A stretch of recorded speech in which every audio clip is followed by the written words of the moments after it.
पेट का कोई नहीं। राहुल जी की आवाज़ पे एक बड़ी बैठक हुई है, क्या क्या एजेंडा था, क्या क्या मुद्दे थे? ये राहुल जी की आवाज़ पर हम लोगों की बैठक थी। वो लगातार हम लोगों की बैठकें होती रहती है, उसी क्रम में ये बैठक थी।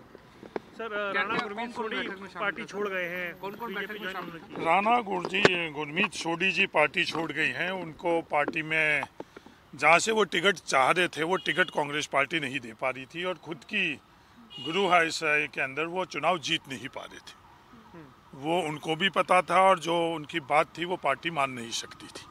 वो एक और उनका कोई निजी काम था और गवर्नमेंट ऑफ पंजाब उन निजी काम के लिए भी इसी स्टैंड पर थी कि नहीं वो मेरिट पर ही होना चाहिए। ये दो कारणों से वो पार्टी छोड़कर गई है। जैसा वो कह रहे हैं कि पार्टी अपने स्टैंड पे नहीं रही, पार्टी ने अपने रंग ढंग बदल गए ने, इस करके मैं पार्टी चाहता हूं। वो क्या कहकर गई हैं और हकीकत क्या है उसमें काफ़ी बड़ा अंतर है।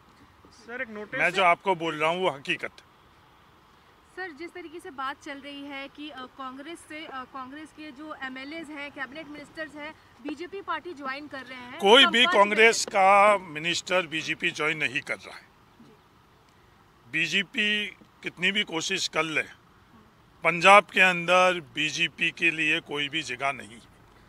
पंजाब के साथ भारतीय जनता पार्टी ने और केंद्र सरकार ने क्या किया है वो हर पंजाबी अच्छी तरह से जानता है। कितने भी तरह के ये पॉलिटिकल मैनेजमेंट कर ले, पंजाब के अंदर इनका पॉलिटिकल मैनेजमेंट बिल्कुल भी नहीं चलेगा। सर, एक विक्रम मजीठिया के ऊपर एक बड़ा के नाम में केस निकल के सामने आया, उनकी गिरफ्तारी के लिए भी बात चल रही है। विक्रम मजीठिया एक बड़े नेता हैं, कहा जा रहा है कि सब कुछ साजिश के तहत पॉलिटिकल वेंडेटा बीएसपी को लेकर भारतीय जनता पार्टी ने भी ये कहा है कि ये तीनों जनों के एक साथ तो मैं सुन नहीं सकता हूँ, मैं माफी चाहता हूँ। हरीश भाई, भारतीय पॉलिटिकल वेंडेटा है, ड्रग्स को लेकर विक्रम मजीठिया के खिलाफ जो भी केस दर्ज हुआ है वो मेरिट के ऊपर हुआ है। पंजाब में जो नई सरकार आई है वो कोई भी किसी के खिलाफ देशपूर्ण भावना से कोई भी केस नहीं कर रही है। जी सर, एक आपने परनीत कौर को नोटिस भी दिया था कि वो हमारे साथ है या कैप्टन के साथ है, क्या वो क्लियर हो गया है? मैंने कई प्रकार के हम लोगों के इंटरनल बातें रहती है।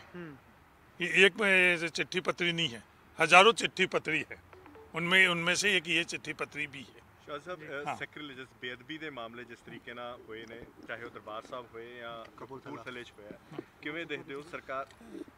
ये जो भी एक वातावरण बना हुआ है ये बड़ा निंदनीय है।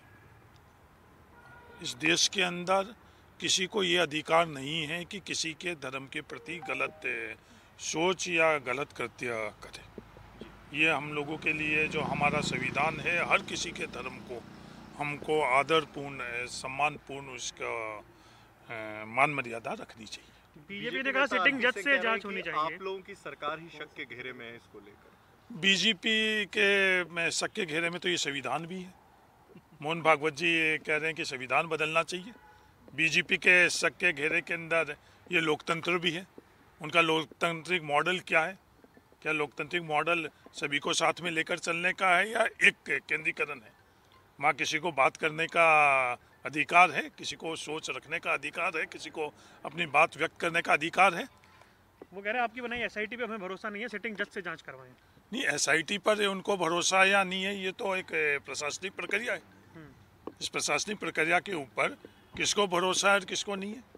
आज हम लोगों की व्यवस्था जो संविधान के अंतर्गत है, किसी को किसी बात पर अगर भरोसा नहीं है तो दूसरा माध्यम भी है। ये दूसरे माध्यम में से एक आप भी माध्यम हो। मीडिया भी माध्यम है, कोर्ट में जा सकते हैं वो भी माध्यम है। हर तरह के माध्यम तो है इस देश के अंदर। वो अलग बात है कि उन माध्यमों को आज केंद्र सरकार उनको कुचलने में लगी हुई, उनको खत्म करने में लगी हुई। आज कांग्रेस की लड़ाई इसी के लिए, आज देश की लड़ाई इसी के लिए। Thank you sir, thank you so much.